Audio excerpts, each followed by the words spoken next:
Presented by McDonald's of Glasgow, it's time for the Brown Sports Bag from the heart of the Barrens, a weekly local sports machine. Alongside John Butler, here's your host, James Brown. Brown Sports Bag. We are here with Robin McMurtrey, the volleyball coach for Barren County High School. You've done this quite a while, but actually I think in two different segments during your coaching career at Barren. Is that right? That's correct. I came from Metcalf, where I coached first, and then I coached at Barren for a while, and I took a little bit of sabbatical, and then was privileged enough to get to come back. So I've total of probably 26 years coaching, and Goodness. Off and on. But I'm pretty excited about this season. Well, good. You had some key players that you did lose from last year, but you had a good young group that was coming up. Is that not right? That is correct. We lost 5 really good seniors who started and played, but our class this year, our senior class this year, has 8 kids in it who've all had some varsity experience, who are just really talented. And then lucky for us, we have a lot of young kids who are also on the team. Yeah. So it's almost like we have a great group and we lose them. We have a great group and we lose them. So our consistency's good. So I'm pretty excited about the youth that we have coming up, but I'm really excited about our commitment from our seniors and how well they have responded to the challenge. Yeah, because there was a point in time with volleyball that it was hard to just have a program in play. You might have a group of kids that were dedicated, but sometimes you had some thin years as well. Is that not right? Yes, and girls' sports is kind of like that. Yeah. You know, you'll have a lot of kids that'll play, and then all of a sudden it's like you can't get enough kids to play. Right. But we've been fortunate enough the last 5 or 6 years that we've had some pretty good numbers. Well, good. So I'm hoping that we continue that. We had a summer camp, had 92 kids. Wow, that's great. And that was with all areas around, and we are in the process of trying to start like a youth league. Okay. So we're hoping that helps both Barren, Glasgow, Metcalf, Monroe, just to get their kids involved, but we'd like to see some good numbers. Yeah, that's pretty awesome. Yeah, because that's something that some of the schools you guys have to compete against over in the Warren County area, and some of these others, they do have youth leagues, and they've got feeder programs and that kind of stuff, and they're good year in and year out. So hopefully that gives you an opportunity going forward. That's what we hope for. That's what we really hope for. Yeah. So you mentioned you have 8 seniors. Tell me a little bit about this senior class you have, because that's a good-sized number of seniors for It is for a good volleyball. size. This group of seniors started in middle school, so they started together in the 7th grade. Mm-hmm. And we've changed some roles. We had some outside hitters who've become some setters in the year's process, a couple years process. We've got now Michaela Brooks started last year for the varsity team. She's a big middle. She's like a 6'1" middle. Comes with a lot of blocking. She was like in top 8 in the state in her blocking. Right. So she's the main returning starter. But we have some role changes. We have some kids that play libero who are going to be probably outside hitters. Okay. But I'm feeling pretty good about our lineup, and I think that even with our role changes, we're going to be ready to rock. Tell me a little bit about the libero, because that's a different thing. Not all teams use it. You guys do. Tell me a little bit about how that works. So that's basically just a defensive player, and they can play for anyone in the back row, which is really beneficial if you have really tall girls who aren't as quick or as low to the ground in the back row. Yeah. So they can play in that position, and they can serve for one player, but then they can play in and out. Okay. They have unlimited substitutions for people in the back row. Right. So they could just run in and out. They had to count as a sub because you only have 18 subs for your match. So a libero is usually somebody who's pretty quick and agile, has really good passing skills, and likes to dive and is real aggressive. Get dirty if it was any other sport. Yeah, get dirty if it's another sport. Do you have a libero that stands out for you this year, or do you kind of have some different ones that you use? Because you mentioned Michaela up front. Yes, we had Natalie Hill played our libero last year, but she's grown a little bit and has really been hitting the ball well this summer in our summer workouts. So she'll probably still play that some, and Caitlin Rigdon also plays that some. But she's got some pretty nice hands, so she might have to play a setter some, because my setters are both very tall girls who can also hit. Okay. So we're pretty versatile. I've not pigeonholed anybody into you're just an outside hitter. So, but I have some really young kids who are sophomores who are pretty phenomenal liberos. Okay. And then they could play like a JV team. They could play the setter, but they could also be the varsity libero. Got you. It sounds like you have a pretty good variety of players available to you this year. Yes, we have had, and we had to make some cuts, which is we hate to even do that. We just had so many kids try out because we didn't have really kids that all our kids could play somewhere. Yeah. Yeah. If our numbers weren't so high, we could have just kept everybody. So, and I've encouraged those kids to, come back next season because we'll lose 8 seniors. Right. But versatility-wise, all of our kids can set.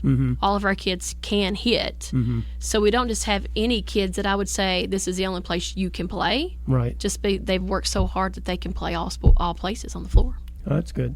Let's talk a little bit about your schedule. You guys get started on August 16th against Cumberland County on the road. I guess that's correct. That's correct. All right. And, volleyball is kind of like basketball in the sense that you guys seem to play every night. We do play Monday, Tuesday, Thursday, and most Saturdays. Yeah. And so, it's a pretty thick schedule. Because you play right there on August 16th, turn around home on August 17th against Metcalfe County, your old stomping ground there. That's right. And then you guys on the 19th are at Butler, and then you're playing in a McCreary Central Invitational on the 21st. I guess that's a Saturday. So tell me a little bit about that opening schedule, and when you're putting together a schedule, kind of what are you looking to do with that schedule? So if you'll notice, I do this almost every season. I really travel. I load that travel schedule up at the front when kids aren't as tired. Yeah. The class schedule's not as hard. The homework's not as much. So we'll travel a whole lot so that later on in the season we're home a whole lot. Right. So that we get more rest and, a little bit more familiarity of what we're doing when we're home. Yep. So I usually start out with some pretty lofty travels. We'll go a pretty good distance.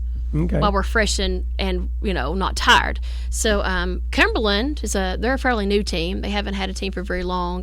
They've actually just called the other day. They've added a freshman team. I helped them with their program a little bit when they first started. So that's just a good relationship there. But we start there.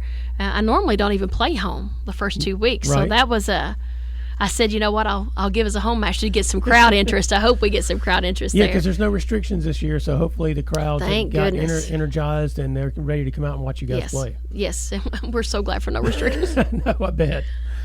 So you got that home game against Metcalfe there, like you said, which is kind of unusual to play an early home game. And then, like you said, you've got the McCreary, then you got 2 more away games. One of them's at Glasgow, so that's kind of not away. That's kind of like a home match, yeah. Yeah. When you look at the district this year, how do you think that shapes up for you guys? I think we're looking like we're in pretty good shape. Now, we're going to run our regular season district a little different. We normally, in regular season, we play 3 out of 5. And this year we decided as a district that we're going to go, we usually play 2 out of 3, we're going to go 3 out of 5. Yeah. So we have extended that's a little bit longer time. So you'll notice on the schedule when we play a varsity match, we'll either play a freshman or a JV, but not all 3 because that would be a very late night. Yeah. So as a district, we decided to do that. I think some of the other districts of 14th, they were playing that kind of schedule. And so did you guys? Well, and in the district tournament, you have to play that. So we just decided, for the benefit of the kids, let's just go ahead and get used to doing that. Gotcha. Just for fatigue reasons, just to see what your stamina is. I think district-wise, we lost a lot of seniors, but several other teams lost a lot of big guns too. And it looks like we're pretty evenly matched compared to if you looked at your JV teams from last year and your kids that you kept, we're pretty evenly matched in our district. Okay. But I feel pretty good about it. Yeah, because Allen and Monroe have kind of been at the top of the district for the last few years, one of them, and then either Barren or Glasgow is trying to get up into that slot. Yes. You guys were able to get there last year, finished runner-up in the district, and got to the region, which is the first time you'd been there in a little bit. Is that correct? Oh, gosh, I want to say like 10 or 11 years maybe. Yeah, it had been a long Allen and haul. Monroe had just dominated the district for so long. So you got that kind of got you guys going in a positive direction, I guess. Oh, that was a big energy boost. Yeah. It gets a little fire. Yes. Because, it seems almost like sometimes when you're in your season, you set these goals and you want them to be obtainable goals. And now we know that that's an obtainable goal. Right. I'd like to go as a winner this next time. Well, and I guess that's the question. I mean, if you're talking about you guys are all being even, then it's an opportunity for you to be a district winner. It is. I think if we can stay injury-free and stay focused and work hard enough and not be, content with just winning, to win with some enthusiasm, I think we'll be at the top of the pack. Yeah, and then when you look at the region, I guess it still goes through the same basic teams, generally Greenwood, South Warren, and Bowling Green kind of jumped up last year. They surprised people, I think, a little bit because usually Greenwood and South Warren have just pretty much dominated the region and that district, right? Yes, for years, years and years. Right. So, And they run a good program. They have really good coaches, but they have a lot of kids who play travel ball. Mm-hmm. So they play year round, and that's a little disadvantage to us. Of course, I'm a coach who believes you should play as many sports as you can. Right. I think it makes you versatile, gives you different skill sets. But a lot of teams, you play that year round, and so then your focus is just volleyball. So that gives them a little bit of an edge there. Well, and as we already talked about, they have the youth programs and that kind of stuff, which is feeder programs Correct. into what they have. Overall, when you look at your schedule and you're kind of getting it set up, you mentioned playing the home games at the back end. I think you finished with 7 of them here at the big end of the schedule. That's right. But also, do you kind of look at, as you're going down through the schedule, here's what I want to see from my team at this particular point of the season, here's what I want to see by this point, that kind of thing when you look at your schedule? About mid-season, I try to schedule teams that I'm not so sure we can beat. Right. Because I think that we improve every match. And so I schedule teams that will either give us a good run for our money or we're going to have to battle to beat. So I try to schedule those in the middle. Yeah. And so I mean, some people are like, boy, you schedule some hard ones in a row. Yes, I did that on purpose because at the end, when you get to determine all the hard ones are in a row. Yeah. And then you guys have a Battle of the Barrens. I'm guessing you're hosting Battle in the Barrens. I guess you're hosting a volleyball event for. Is that all on a Saturday? It's all on a Saturday, and we have had a really large turnout before. We decided just to go with 8 teams, and we'll do just 2 pools and run the pool play in the morning and then do the tournament in the afternoon. But some pretty good teams in that, and it's pretty competitive. I've tried to put teams in brackets I thought were competitive so that they could get some good plays in. Tournaments are your best bet for money purposes. Yeah. You play at home, it costs you $100 a match. I mean, you play all day, it costs you $280. You play 5 matches, you save a lot of money. Right. And then you get to see where your kids are and your stamina. Gotcha. Are we tired after this 3rd match? Because we're still in pool play and we still have to get to the tournament. And it really does help you gauge. And I'd like to do that early in the season to see what we need to do for mid-season. Yeah, I think that's all on August 28th, correct? It's correct. So outside of those things, what are some other things you want people to know about your program this year? We have some just really good kids. Yeah. Who just really work hard academically. When we say student athlete, they really are good students. They have very supportive families. But the thing they ask for every year is we wish just more people would come to see us play. Yeah, yeah. And I think a lot of people don't understand the sport fully, but I think once they would see a match, they would be excited. It's a very fast-paced game. We went to rally scoring a couple of years ago because when I played, it was a match would take forever. It might take an hour and a half to play a match, and now it's so fast-paced because of the rally score. And it energized. This is an energetic group. They really are motivated, and they're just fun to watch. Yeah. I think people would enjoy watching them, and that's the one thing they always say is we just wish more people would come. Well, maybe they'll turn out this year. We've learned one thing, I think, in this past year is you don't know what you don't have, until you don't have it. Until you don't have it. And then you're like, oh, well, maybe I should go and try that out. So once something's not available to you, people are like, hey, I think I should go try that out. Maybe volleyball will benefit from that I same hope mindset. so. I do hope so. I think a lot of people would really enjoy it. Yep. All right, Robin, I want to thank you for joining us. And well, thanks so talking much about for your having team. me. Yes, ma'am. This is the Brown Sports Bag brought to you by McDonald's in Glasgow. That was Robin McMurtrey, Barren County volleyball head coach. Presented by McDonald's of Glasgow, it's back to the studio with James and John, the Brown Sports Bag.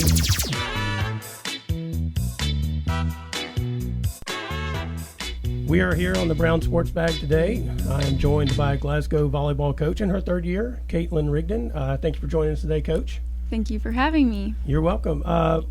Real quick, last year was odd, obviously. Your second season was probably not like your second season at all in some ways. Yep, exactly. We got started pretty late, so we had an abbreviated season, and we had to kind of cram all of as many games as we could get in to about a month and a half.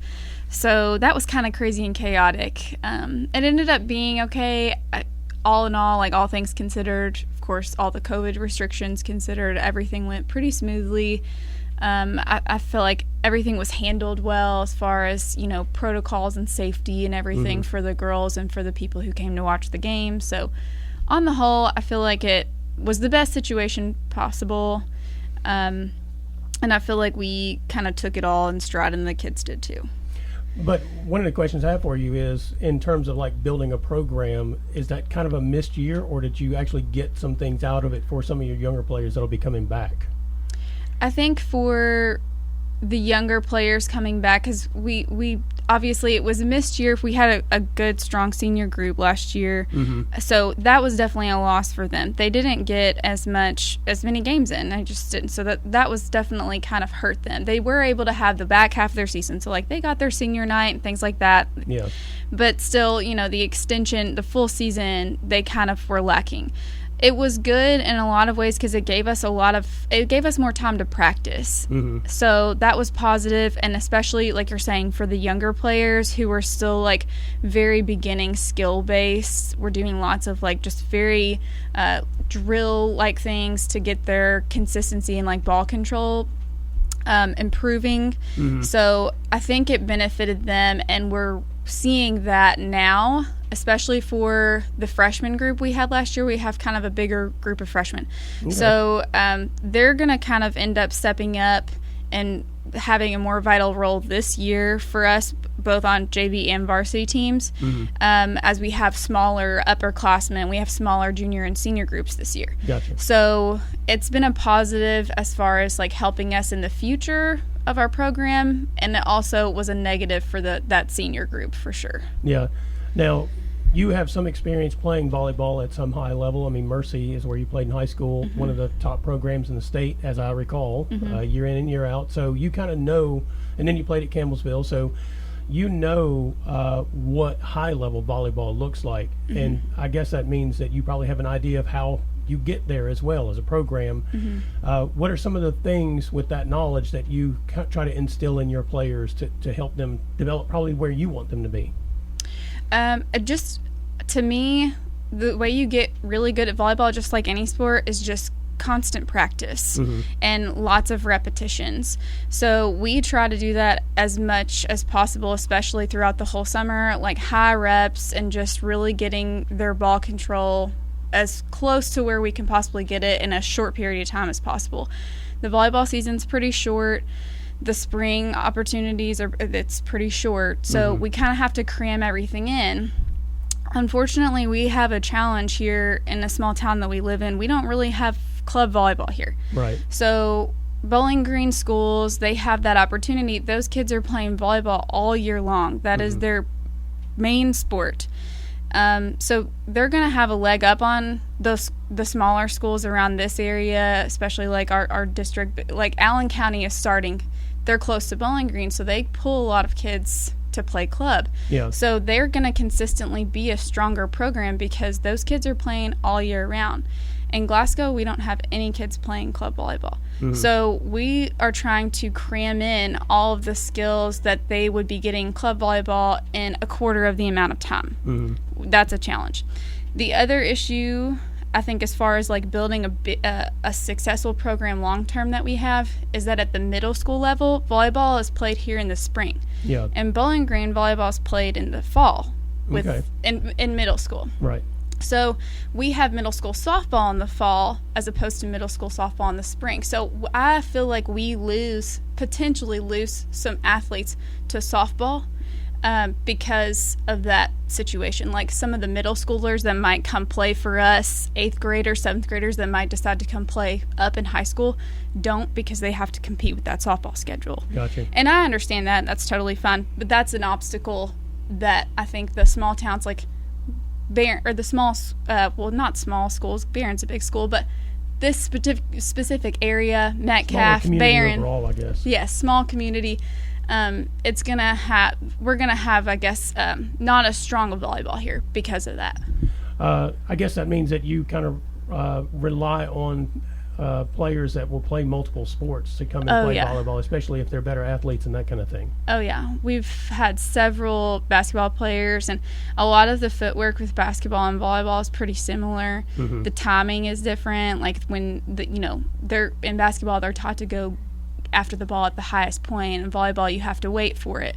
So there's some differences, but we've had really great success with our multi-sport athletes, and I try so hard to encourage other basketball players, softball players, any other sport to come play volleyball too. It's like a great, even if it's not your main sport, like it's a great off-season sport to stay in shape. It's fun, something different. The kids usually, I mean, they have a good team bond. Like, it's good to be a part of something outside of your main sports season. We do have several that have played basketball as their main sport, and volleyball has just kind of, I think, complemented them in that way. So that's been kind of a challenge too, is trying to convince them to come play for us too, because they're like, but focusing on one sport at a time. And I'm like, guys, it'll make you so much more versatile as an athlete to play more than one sport, like working different muscles.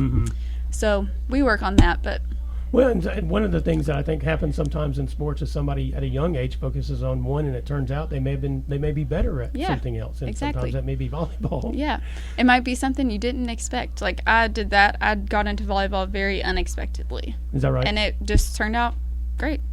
When you look at this particular season coming up, what are your expectations for your team? I think we'll be very competitive with the other teams in our district. We are going to go head and head with a lot of them. Barren, Metcalf, Monroe. I mean, no, Metcalf's not in the district, but the schools in the area. Same thing with Allen County. I feel like we'll all be pretty, neck and neck in competition. Right. It's going to be one of those things where it just depends on the night. It depends on which team has the best energy that night, which team is, just vibing that night. Because volleyball is like a game of runs. It just depends on who has the good juju at the moment. Right. And you guys are changing the format in the district this year, right? You're playing the best of five instead of the best of three. And I guess that's to kind of get you ready, because that's what you'll be playing at the district and region if you get there. And I don't know this for certain, but I would imagine that all the Bowling Green schools are probably regularly playing 3 out of 5. I don't know that they play freshman, JV, and varsity in one night like we do. They might kind of spread theirs out, because several of those schools have multiple coaches, like just for freshmen, just for JV, just for varsity. So right.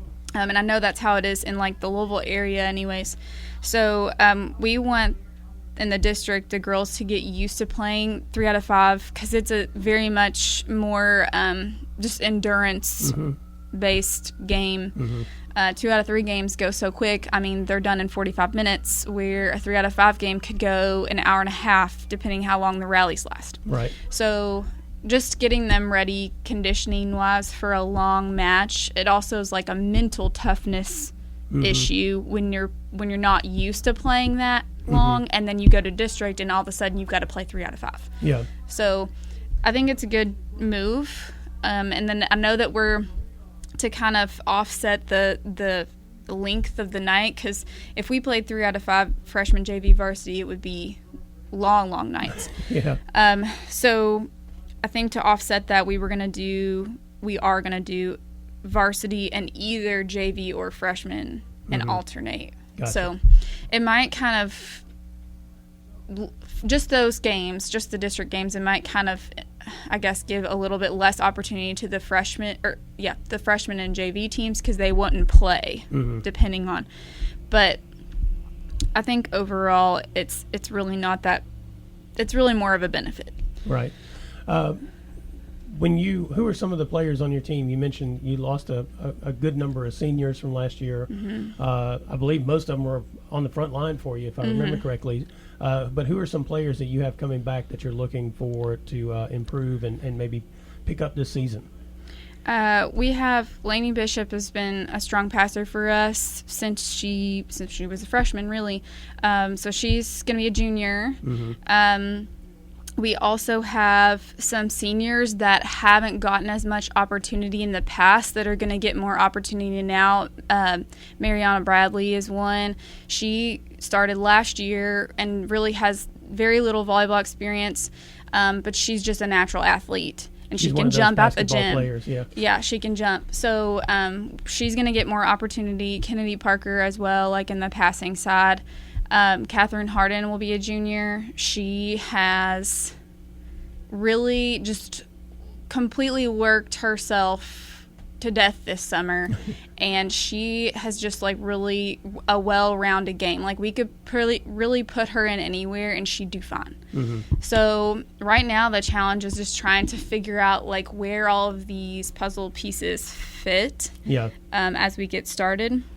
Another, like some younger ones that we have that are going to play coming back, Chloe Hale is, again, natural athlete. She's a basketball girl, but she's still like volleyball, she's solid. She's just got really great timing. She moves really well. She's just going to be an asset for us. And again, with her, she's played middle for us this whole time. And I want her to get as many opportunities to swing as possible. So we're playing with moving her on the outside to hit some, and just kind of playing with multiple players, just like getting them a little bit more versatile as far as like not being stuck in one, being used to playing one position, being, you know, able to play at least 2 or 3. Right. When do you guys get started? Our first scrimmage is August 12th. Okay. At Warren Central. Yep. That's all right. And then the season starts about the 16th or so, August 16th? Yes. When you look down your schedule, do you have some games on there you're like, okay, this is going to be a good measurement game for us? I really feel like the first match is Edmonson County, and they usually are really they're pretty strong. And last year it was just like a devastating loss. We were so close, and we just didn't pull it out. And honestly, I can't remember exactly what unfolded, but it was just like we were right there with them. And I feel like they've had a pretty, as far as this area, like pretty solid, like consistent program. So I feel like that first match will be a great, just to see where we are, gauge to see, you know, what works, what we need to tweak. Now, your first year, you guys made it to the region. You guys missed out last year. Is that kind of the ambition? You guys want to maybe win the district, get to the region? Or that's always the goal. For sure. Just do as well as we can and push. I mean, I think that a lot of times with these kids, when volleyball is still pretty new, it's just about confidence, like instilling in them that they can totally beat whoever. It's just a matter of you have to come out that night really feeling yourself and just go for it. Just be all out aggressive. Because like I said before, volleyball is just a game of runs. And like any other sport, like you kind of look at whoever you're playing and you just kind of, you know, you feel yourself out, I guess. And it's just a matter of us learning as a team, learning how to come out and be confident in our skills and abilities that we've practiced for so long. Gotcha. Is there anything else about this upcoming season or you team you would like people to know? I would say, like, if you haven't come to watch volleyball before, like if you have younger kids, elementary age or middle school age that, you know, you want to just let them see, I would say come check out a home game, or, you know, away game. Barren County, when we play Barren County, is always a great game because the kids, you know, that's a rivalry game. They're super invested in that.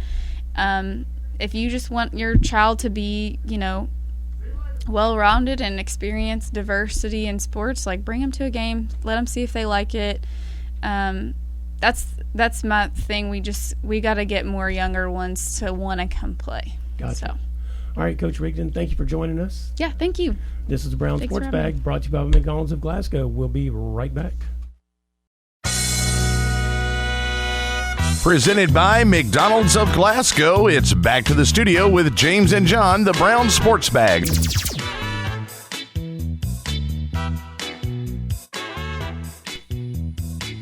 Well, we're here on the Brown Sports Bag.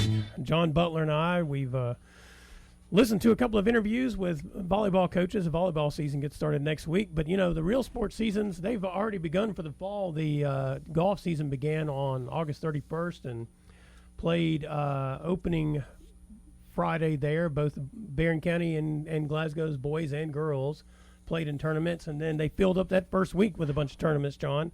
One of the things that both of them did was play on the courses where the regional tournaments will be played in late September, I guess, so they could get a feel for it. The boys regional will be at Rolling Hills over in Russellville, and the girls regional will be at Indian Hills and Bowling Green.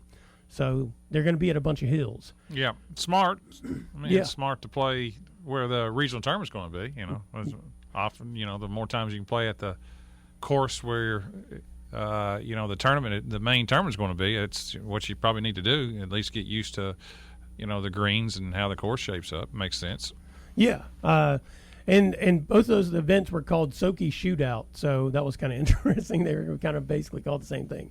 But let's start out with talking about the Glasgow girls, because their opening week was a good week. And when had Bart Roberts in here talking about the expectations on his team, he didn't shy away from it. And I like it when coaches do that, because they have experienced players returning. They lost Abby Lee and Allie McCoy, who will both be playing college golf. Yeah, those are two big losses. They were. They had Nina McMurtrey coming back for her senior year. Bailey Birdsell back for her senior year. She improved greatly last year.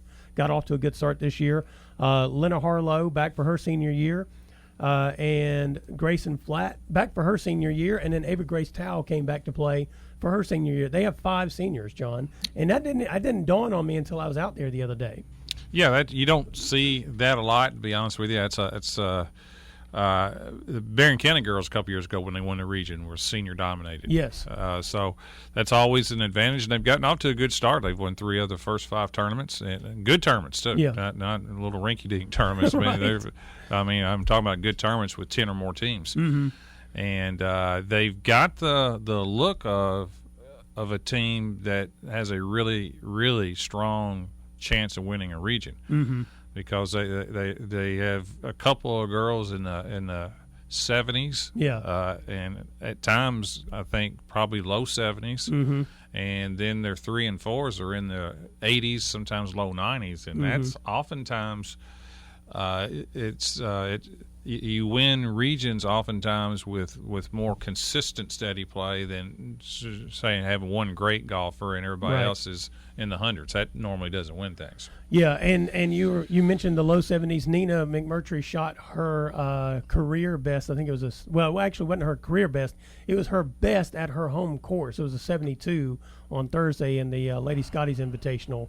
I think her career best is a 71 or 70. But and then Bailey Birdsell, as I mentioned, she was a player. Started out in the 90s, I think, last year. Got down into the 80s by the end of the season. Started off, I think she had maybe an 83 or 4 in her first tournament. She shot in the 70s since then. Great. And as a matter of fact, at the Barren County Invitational on Saturday, she shot 77, which was her career best. At a very difficult course. Yes. I mean, Long, that's brutal. difficult. Yes. I was out there with someone, the region has been at Barren River Lake before, and they were like, thank goodness the region's not here this year. I'm like, I kind of enjoy it when it is here. Oh, it's tough, Yeah. But from a fan's point of view, there's a lot of good viewing areas Yes. at Barren River, and it's obviously a beautiful course. Yeah, it is a beautiful course, and it's a lot of courses kind of overlap in a way, meaning how they're laid out. But Barren River, it's out and in Right. on both the front and the back, which is we don't see a whole lot of that around That's here. correct. They're usually kind of mixed up a little bit, but so that was a pretty good showing for her. And then Lena Harlow, you mentioned, she shot 84 at the Barren County Invitational, which was her career low. So as you pointed out, I mean, they're getting their scores down. They are the benefit this year of the fact South Warren doesn't have a full team. Now they got 2 good golfers, but they didn't. It's hard to believe. Isn't it though? South Warren, school of close to 1,200, 1,300, Yeah. cannot field an entire golf team when they've won regions in golf. Yeah, I think they won the mean, last 3 years. Yeah, it's not like you need 30 to play on a golf team. You just need 4. Yeah. It's That's incredible to me. Well, and it's kind of a fascinating thing. I mean, because Barren has an A and a B team, but I was discussing this with a couple of other golf coaches. The numbers on the girls' golf side are like super low at the moment.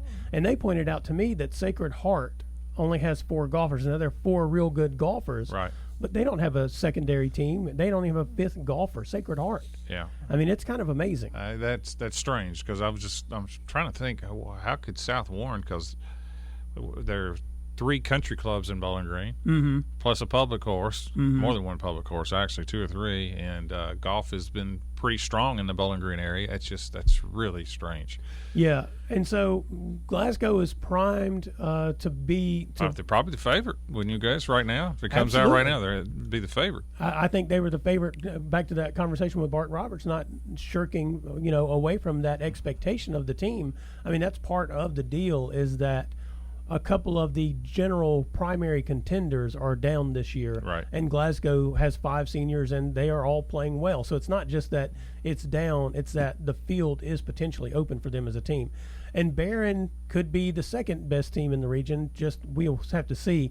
They've got to do a little better than they've been doing. I think they've struggled start from off the a little start slow. of the season. Right. I mean, Landry's been in the 80s, but Steenberger, but they've started off a little slow. But they do have.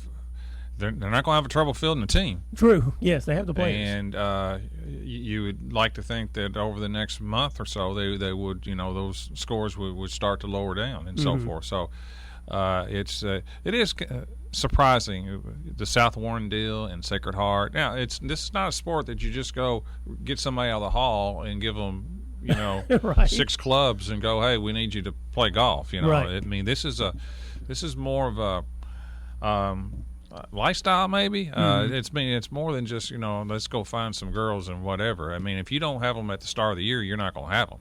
Well, and one of the coaches pointed out to me, one of the things challenging for girls golf, well, there's 2 parts to it. One is if they come to the game late, let's say middle school or high school, they're often behind because a lot of the better golfers have been playing for years. And so maybe they don't take it as seriously because they don't feel like they have a chance to start with. Now, there are exceptions. But he was pointing out to me that it's kind of important to get to them like when they're 3rd, 4th grade and see if you can get them started. But that's not so much on the golf coaches. That's parents who might enjoy playing golf and take their daughters out to play is what that's more about. And it's not a cheap sport either. No. Now, once you're on the high school team, things are paid for. Yeah. I mean, you don't have to pay green fees or anything like that. But right. to get there, to improve and so forth like that, it's not a cheap sport. So, I mean, it does take an investment, time-wise as well as some financial investment. Yeah. So that's kind of how things are shaping up in that first week on the girls' side. On the boys' side, Jamison Corbin is starting off right where he finished last year when he played in the state tournament. He's played real well for Barren so far. Give him a most improvement award right now. Absolutely. Yeah. I mean, he shot 71. I was going to say low 70s. Yeah, which I think is 1 under at Hidden Hills on the Falcon Invitational on Saturday. Finished 2nd as an individual. The team finished 4th, so the team's playing pretty well now. The team is young. Barren boys are still young, right? Yeah, I believe Jamison may be a sophomore this year. Right. And I don't know. They may have 1 senior on the team. So there may be 2, but I'm not sure. I don't know if Kyler Kinney and Mason Trent are seniors. Yeah, and it's been a process too. And in boys golf, generally it benefits the older players because of, it's a strength deal too. You obviously hit it longer when you get stronger and older and so forth. So it's been a process with the Barren boys because a lot of them have been playing varsity at 7th and 8th grade. Mm-hmm. Yeah, you got Jamison out there. He's playing well. Kyler Kinney has had some good rounds. Braden Furlong, I think, had his best round so far on Saturday. You've got Evan Johnson's been playing, and then, like I said, Mason Trent's out there. So they've got a good, solid team. The bad side for them is that on the boys' side in this region right now, there are some good golfers and good teams at Bowling Green, at Greenwood, South Warren. I think even Monroe has some top-notch golfers this year. So I mean, it's thicker on the boys' side than it is the girls right now. But hey, their scores are good now, and as long as they keep improving, they'll be a team to be reckoned with. I think by the time we get back to Rolling Hills in late September. And meanwhile, the Glasgow boys, Bo Shelton is leading the way. He had a good summer. Talking about growing, he's grown a lot since last year. And I'm going back to Braden Furlong. He has too. I didn't even recognize him. He's grown so much, the kid for Barren. But yeah, Bo's grown a lot. He's improved over the summer playing. I think it was a Bluegrass Golf Tour and some other things of that nature. He's doing pretty well. The Glasgow finished 5th in the Monroe County timer, right? Yeah, that's right. He's had some. I think he's finished in the top 10 in all but one of the tournaments he played in the start of the season. But they are kind of like the Barren County girls in a way.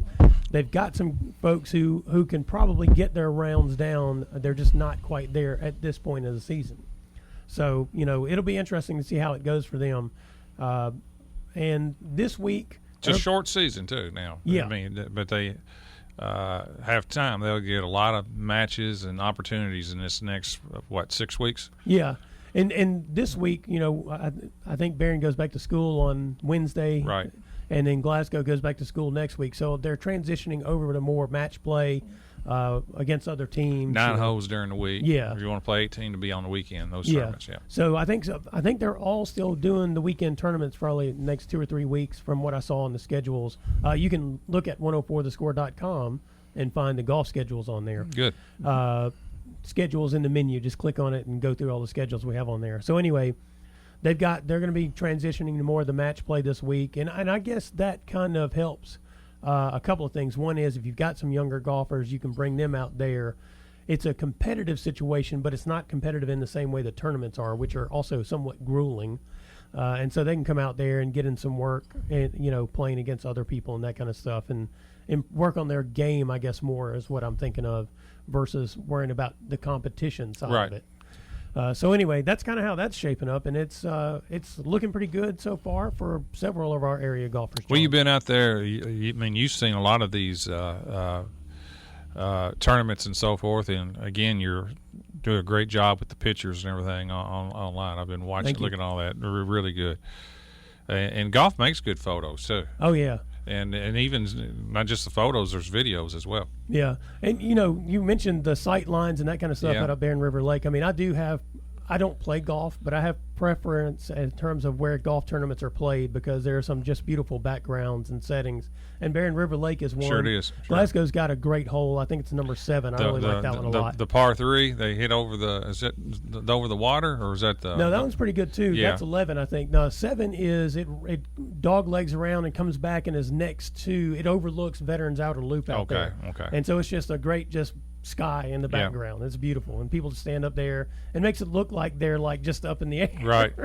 But yeah, I like that course a lot too. So anyway, that's what we got going on for golf. We'll be back in just a second. It's the start of the soccer season. This is Brown Sports Bag, brought to you by McDonald's of Glasgow. Presented by McDonald's of Glasgow, it's back to the studio with James and John, the Brown Sports Bag.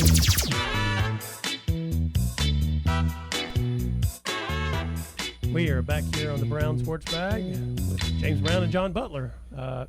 John, the soccer season kicks off. Well, it kicks off this week. We had Barren County opening up against Hart County boys there. The Glasgow boys are at Pulaski Southwestern on Tuesday. Barren County girls are at John Hardin on Wednesday. Funny thing about their girls' schedule, I think they only have 3 road games. So they start off with one. They packed their schedule with home games this year. So that makes it convenient. Yeah, it does, really. It really does make it convenient. And then the Glasgow girls don't start until next week when they play Barren County.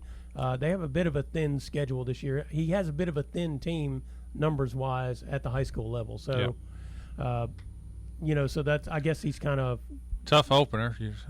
It open is. up with your district opponents, what I mean. Yeah. That's not ideal. No, I would have wanted to get a couple in. I think they were supposed to have a scrimmage that got canceled. And then Glasgow football was supposed to have a scrimmage last week against LaRue County. That got canceled because COVID. of LaRue, not because of Glasgow. Yeah. And so when we've seen some of this around the state, so we've got our fingers crossed and hope we get as far as we can, or at least get started. Yeah, I don't think we'll have near the cancellations as last year, but I think you're going to have some. Yeah. So it's early on. Yeah, I believe you were probably correct on that number. But back to this soccer season. I asked Joe Mercer whenever he was in about Aiden Eichen on his return, and he, was expected to return maybe a couple of weeks into the season from the knee injury he suffered last year during basketball season. On the Barren County girls side, Macy Lockhart is already back. She suffered a knee injury about the same time as Aiden in her basketball season. So, that's critical for both of those teams this year. But let's start out on the boys' side. It's extremely critical for them because he led the state in goals. Yeah, I mean that's pretty important. Yeah, I mean, and he's and Aiden in soccer is such a physical presence. You just don't see a lot of soccer players across the state, right, that are 6'4", that are as skilled and athletic as Aiden. So yeah, you take away a player of that caliber away from you, it's a big loss. Well, and it's a big difference if he can come back and be relatively healthy early. Clearly, he'll be rusty. Yeah, but he will obviously be a big help. Well, and so if somebody's looking at the scores early in the season and they're like, "Well, I thought Barren would be better than this year," that's probably a reason. The games may be closer than anticipated, or they may lose a couple that people thought they should win. But I do believe once he gets back and they get into the rhythm of things, they should be pretty decent. He's a big part of the team. Yes. I mean, he's not the team, but he's a big part of the team. Right. And, they lost Seth Mitchell, who was one of the – I think he set the record for all-time assists at Barren County. So he was kind of Aiden's cohort there. So they got to figure out how to replace that as well. It's not just Aiden. They lost several guys on the defensive side. So they got to figure out how to replace that. Meanwhile, the Barren County girls, on the other hand, they're going to miss Emma Hughes, and they've got a couple of others I think that they lost. She's a big part, but they bring back a bulk of what they had. Now they do have a new coach, but Lee McFarland, who's done it before. Yeah, he's no newbie. Very capable. Right. Very, very capable. Will do a good job. But, I mean, they had a really good year last year with a lot of players back. Macy Lockhart getting back will help. She's a really good player, too. Mm-hmm. And, I mean, their schedule's really hard. I mean, yes, it's extremely difficult. Yeah. And I don't know if their record will be as good as last year just because they play all the Bowling Green schools and John Hardin and Summers. I mean, it's an impressive schedule. They built a schedule like they anticipate being good. Well, at least makes them. They're going to be as prepared as they can possibly be when it comes to tournament time. Right. Meanwhile, the Glasgow girls have some solid players coming back as well, especially offensive players. They think they had a couple of defensive players they need to figure out how to replace. Like I said, their numbers are kind of thin. That might have an impact on them. Had 3 close games last year with Barren. Yeah, so they are. It'll be interesting to see how that works out. Philosophically speaking, you just mentioned Barren County's schedule, how hard it is. Glasgow's schedule is kind of thin, in terms of number of games. It'll be interesting to see how philosophically between two coaches how that pans out. I'm curious to see. Right. Meanwhile, the Glasgow boys, they've won the district, I think, 6 or 7 years in a row. Barron's been close several times over this stretch and just not been able to win that game. Oh, sometimes overtime. Yeah, like last year. Right. And so, I mean, it's, they've been close. Glasgow lost Yahir Molina, who is one of their top goal scorers. He's just a master in the middle of the field with the ball, so they're going to miss that. But they do bring back the bulk of their scorers otherwise, and they've got their goalie back, their defenders are back. So I imagine last year I think was a little bit of a gap year for them because they had some younger talented folks, and they had some older talented folks. Last year Yahir was kind of the last of that group of guys. Have Jackson Bauer. Yeah, Bauer is one of the better players back. Yes. Yeah, he's had a really good run. Yes. And so, so it'll be interesting to see how the soccer season goes. I'm looking forward to it. And the region in boys and girls runs through Bowling Green. Let's just be honest. But Glasgow has been knocking a little bit on the door here in the last few years. Yeah. But the region still goes through that district down in Bowling Green. Yeah, and Warren Central especially looks really good so far this year. I'm talking about an elite. I'm talking about that. It's not just the region. That's what I was getting ready to say. Yep. Yeah. So like you said, it's got to go through there. But it'll be interesting. Volleyball season, like we said, starts next week. We'll talk more about that next week whenever we get ready to talk about that. We got to hear from the volleyball coaches, so we can see what's coming there. Both of them have some pretty good talent coming along. It's just rough because going back to that 14th district, volleyball goes through 14th district and Logan. And Logan. All right, it's Brown Sports Bag brought to you by McDonald's of Glasgow. We'll be back next week.